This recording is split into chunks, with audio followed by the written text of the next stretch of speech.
I recently had the joy of taking care of my youngest grandson, who's 18 months old. Rocking him to sleep one night, I thought about the similarity of our circumstances. Both of us bookends on the spectrum of life. He at the beginning of life and I at the end. He has been loved from his earliest days of life in the womb, and I've been as enthusiastic as he has about every new skill he attains. This baby, nurtured in the womb, has been every bit as deserving of life as any person at any other stage of their existence.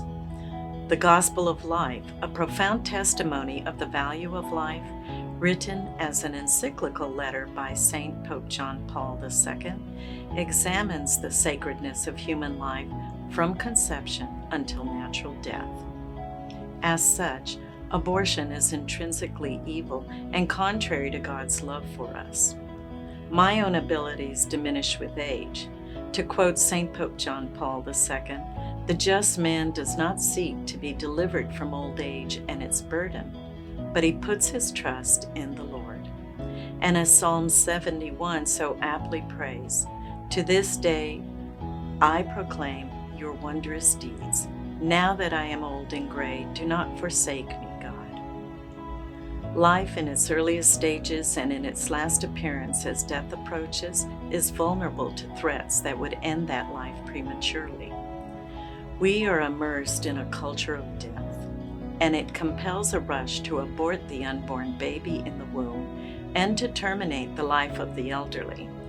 This is a culture that minimizes the dignity of our existence, a culture that takes the life of an unborn baby and offers to end the life of the elderly when they are sick or feeble. St. John's Gospel writes of the joy at every birth. This is referenced in Evangelium Vitae.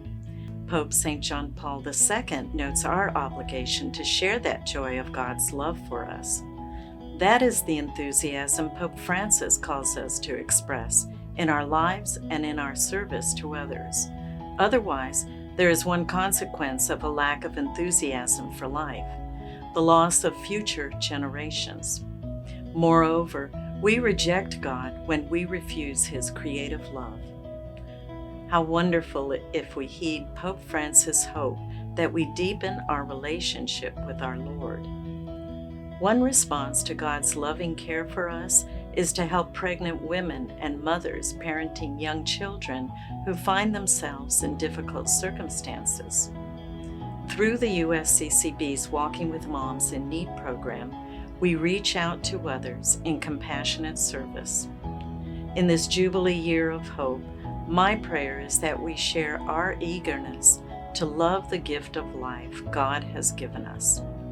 My hope is that all of us will experience enthusiasm for life to such a degree that our desire will be to share that life, not end